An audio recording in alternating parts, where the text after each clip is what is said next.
Hi traders, welcome to this week's pre-weekly market review by Trade Genius Group. Remember, we encourage all of our community to share their trading ideas on our Facebook fan page every day, all day, during the weeks when the markets are active. So without further ado, guys, let's have a look at the market this week. We're going to look at the US dollar. Obviously, the data keeps coming in and it's positive, and there's a lot of hype now for this dollar that's been non-stop rallying. So just to quickly recap, last week we saw an interesting week on the markets. Obviously, non-farm payrolls coming out better than expected.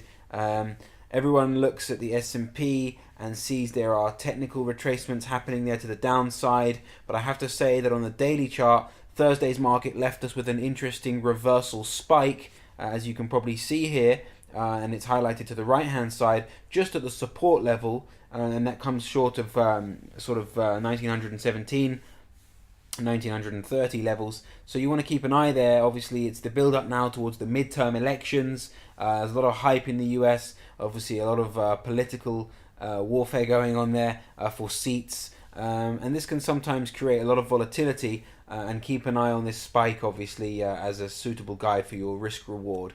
Without further ado, let's have a look at some of the interesting support lines that we've noted.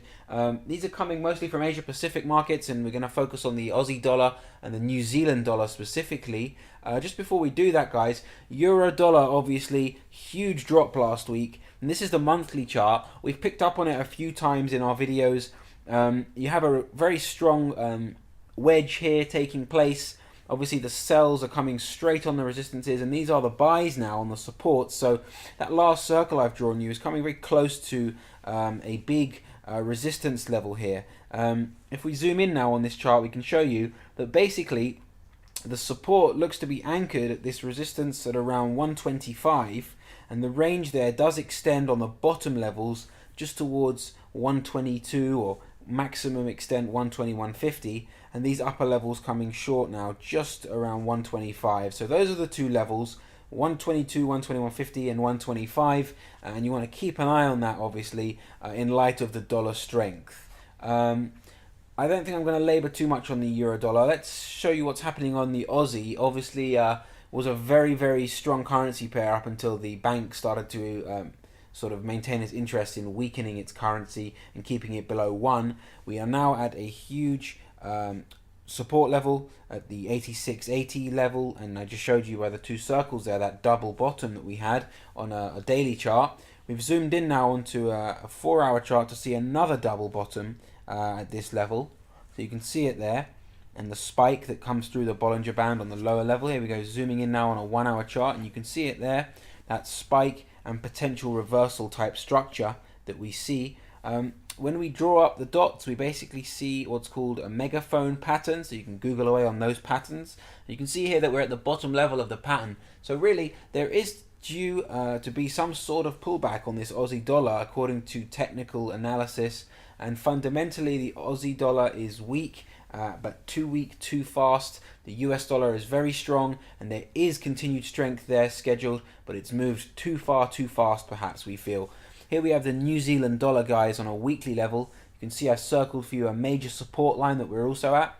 If it breaks there, the New Zealand dollar's got a lot more selling room than the Aussie, perhaps, and there would be further falls there towards 0.75 if the 0.7750 level doesn't hold up as the support. So here you see now this potential here. There is a breakout of the Bollinger Band again, which we like to use as help for our buy signals. We have here on a 4-hour chart potential double bottom at this price here of 77.50. So if you see that this 0.7750 mark is broken, then you can forget all about it, and things will start to move towards lower levels, obviously, as we expect in the long term for this New Zealand dollar pair, which didn't fall quite as heavily as the Australia dollar fell during the last year. So that's something to bear in mind, guys. And there you see on a 1-hour chart, just one more time, that firm price that we see here at the moment being held up by the supports and offering a potential pullback here.